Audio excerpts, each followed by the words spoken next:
अस्सलाम वालेकुम स्टूडेंट्स, उम्मीद है कि आप सब खैरियत से होंगे। हमारा आज का फ़िज़िक्स का टॉपिक है electric field as potential gradient.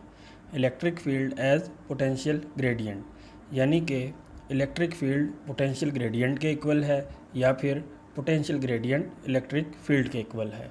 तो हमने आज इसके बारे में डिस्कशन करनी है।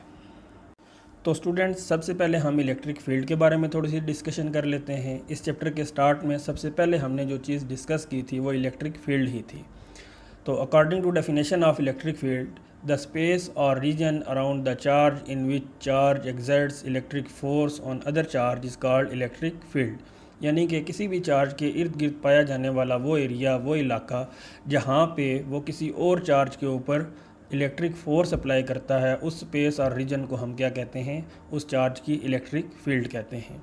मैथमेटिकली हमारे पास इसकी जो फॉर्म है वो है E = F/Q, यानी कि फोर्स पर यूनिट चार्ज। आपके पास ये इलेक्ट्रिक फील्ड की मैथमेटिकल फॉर्म है। इसके अलावा अगर आपने इलेक्ट्रिक फोर्स की वैल्यू फाइंड करनी हो तो आपके पास simply F = QE। F = QE हमारे पास आगे यूज़ होगा, इसलिए हमने यहाँ से ही इसको डिस्कस कर लिया।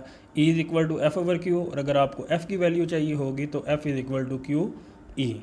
अब स्टूडेंट्स, हम अपने टॉपिक का सेकंड पॉइंट डिस्कस कर लेते हैं। फर्स्ट पॉइंट इलेक्ट्रिक फील्ड हमने डिस्कस कर लिया। अब हमारे पास है पोटेंशियल ग्रेडियंट। पोटेंशियल हम लास्ट टॉपिक में डिस्कस कर चुके हैं। अब हमारे लिए जो ग्रेडियंट है ये एक न्यू वर्ड है। ग्रेडियंट का क्या मतलब है, इसको हम समझ लेते हैं। जब भी कोई ऑब्जेक्ट अपना मैग्नीट्यूड और direction with respect to distance change करता है तो उसके मैग्नीट्यूड और डायरेक्शन में आने वाले चेंज को हम ग्रेडियंट कहते हैं। Change in magnitude and direction of anything और object with respect to distance is called gradient. यानी कि जब भी कोई ऑब्जेक्ट अपना मैग्नीट्यूड और direction with respect to distance change करेगा तो उसके मैग्नीट्यूड और डायरेक्शन में आने वाली चेंजिंग को हम क्या कहेंगे? ग्रेडियंट कहेंगे। अब स्टूडेंट्स, हमारे पास है पोटेंशियल ग्रेडियंट। स्टूडेंट्स, पोटेंशियल हमारे पास फिजिकल टर्म है और ग्रेडियंट हमने अभी डिस्कस कर लिया कि change in magnitude and direction of anything और object with respect to distance is called gradient. अब यहाँ पे आपके पास ग्रेडियंट के साथ पोटेंशियल का वर्ड क्या हो गया? ऐड हो गया।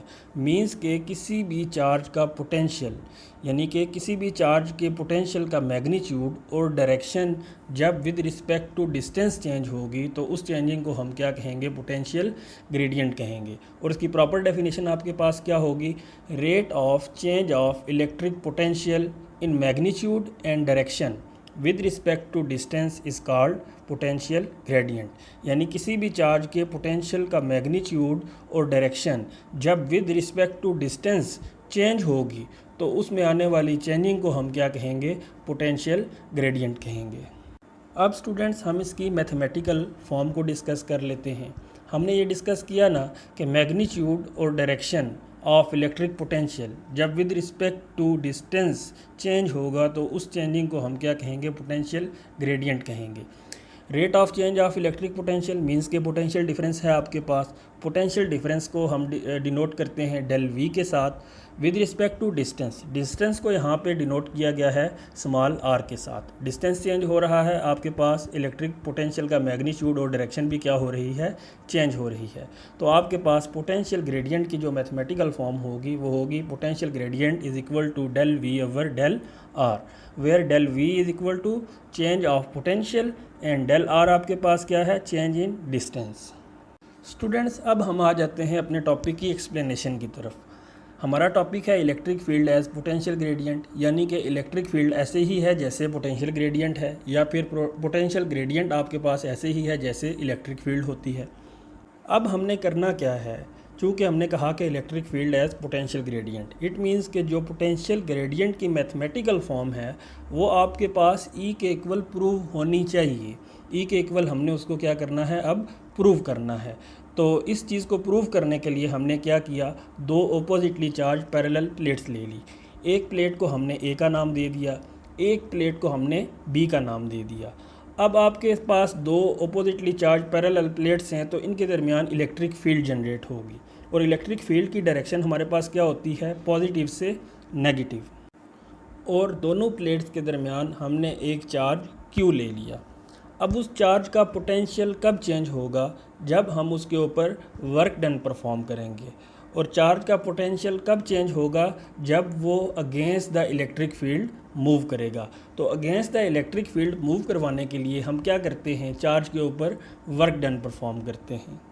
अब हम जब चार्ज के ऊपर वर्क डन परफॉर्म करेंगे तो वर्क डन परफॉर्म कर रहे हैं हम उस चार्ज को पॉइंट ए से बी की तरफ लेके जाने के लिए, प्लेट ए से बी की तरफ लेके जाने के लिए। अब जब वो चार्ज इलेक्ट्रिक फील्ड के अगेंस्ट मूव करेगा, इलेक्ट्रिक फील्ड की डायरेक्शन के अगेंस्ट जब मूव करेगा तो वो डिस्टेंस कवर करेगा। हम कह देते हैं कि जो डिस्टेंस वो कवर कर रहा है वो डी है। अब जब चार्ज के ऊपर जब हमने वर्क डन परफॉर्म किया तो चार्ज ने डिस्टेंस कवर करना शुरू किया। डिस्टेंस कवर कर रहा है तो वो अपनी इनिशियल पोजीशन की तरफ से फाइनल की तरफ जा रहा है, मींस के पोजीशन ए से पोजीशन बी की तरफ जा रहा है और against the electric field move कर रहा है। अगेंस्ट द इलेक्ट्रिक फील्ड जब वो मूव कर रहा है तो उसका पोटेंशियल भी क्या हो रहा है? चेंज हो रहा है। मींस के डिस्टेंस भी चेंज हो रहा है और डिस्टेंस की वजह से आपके पास चार्ज का पोटेंशियल भी चेंज हो रहा है। और स्टूडेंट्स, पोटेंशियल डिफरेंस को हम डिनोट करते हैं डेल वी के साथ।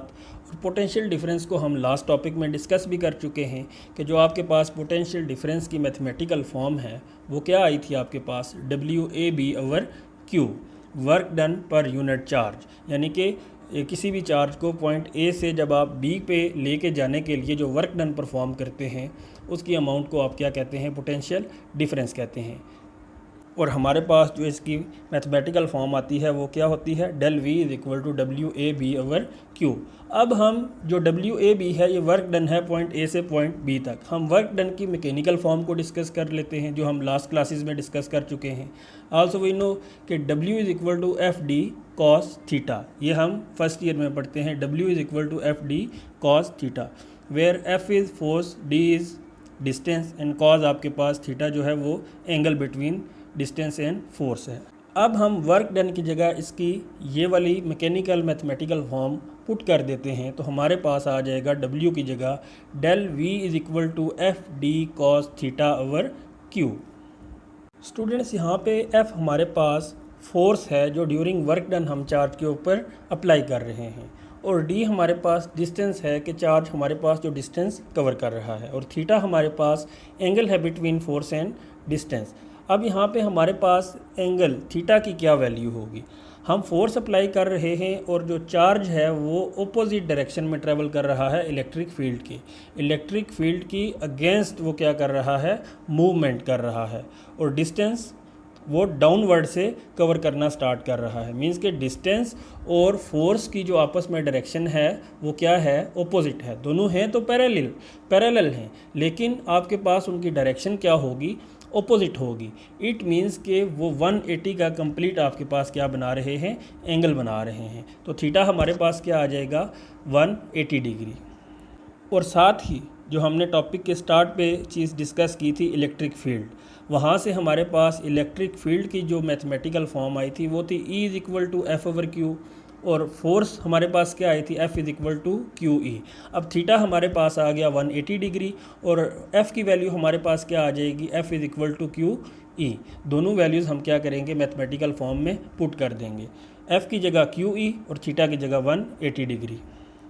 तो हमारे पास जो नई टर्म बनी वो है ∆V = QED cos 180/Q। cos 180 की वैल्यू हमें मालूम है। cos 180 हमारे पास -1 के इक्वल होता है, तो cos 180 की जगह हम -1 पुट कर देंगे। हमारे पास नेक्स्ट टर्म आएगी ∆V = QED × -1/Q। Q और Q आपस में कैंसिल हो गए, रिमेनिंग टर्म आपके पास बचेगी ∆V = -ED। जो नेगेटिव साइन है ये जो आपके पास चार्ज मूव कर रहा है वो मूव कर रहा है opposite direction of electric field, यानी कि इलेक्ट्रिक फील्ड के अगेंस्ट मूव कर रहा है।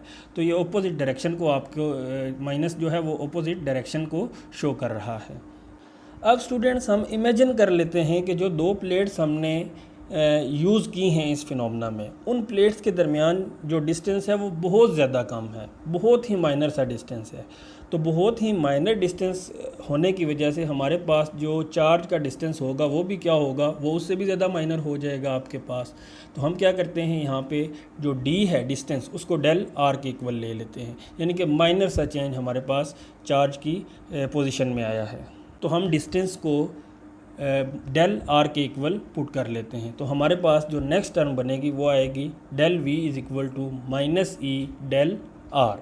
अब हम इस फॉर्म को अगर अरेंज करें, ई को हम एक साइड पे ले आते हैं बिकॉज कि हमने पोटेंशियल ग्रेडियंट को इक्वल लाना था इलेक्ट्रिक फील्ड के। तो हम ई को एक साइड पे ले आए तो दूसरी साइड पे हमारे पास क्या आएगा, del V is over del R. तो फाइनल टर्म हमारे पास क्या बनी, E is equal to minus del V over del R, where E is electric field and del V over del R is potential gradient. लेकिन potential gradient के साथ आपके पास क्या है, माइनस है, और माइनस किसको शो कर रहा है, ऑपोजिट डायरेक्शन को शो। अब हमें स्टूडेंट्स इस मैथमेटिकल फॉर्म से एक और चीज़ भी पता चली कि पोटेंशियल डिफरेंस जितना चेंज हो रहा है उसके ओपोजिशन में उतनी ही वैल्यू आपके पास इलेक्ट्रिक फील्ड की भी होगी। मींस के both are equal in magnitude but opposite in direction. तो हमारे पास क्या आ जाएगा, the negative of potential difference is called electric field intensity. यानी कि हम पोटेंशियल डिफरेंस का जो नेगेटिव है उसको हम क्या कह सकते हैं, इलेक्ट्रिक फील्ड इंटेंसिटी भी कह सकते हैं। तो स्टूडेंट्स, आज के टॉपिक में हमने डिस्कस किया electric field as potential gradient, यानी कि इलेक्ट्रिक फील्ड ऐसे ही है जैसे पोटेंशियल ग्रेडियंट, या फिर पोटेंशियल ग्रेडियंट ऐसे ही है जैसे इलेक्ट्रिक फील्ड, और उसको हमने मैथमेटिकली प्रूव भी किया, जो कि हमारे पास आया E is equal to minus del V over del R. तो स्टूडेंट्स, ये हमारा आज का टॉपिक था। होप सो कि आपको समझ आ गई होगी। इंशाल्लाह नेक्स्ट लेक्चर में मिलते हैं नेक्स्ट टॉपिक के साथ। तब तक के लिए अल्लाह हाफिज़।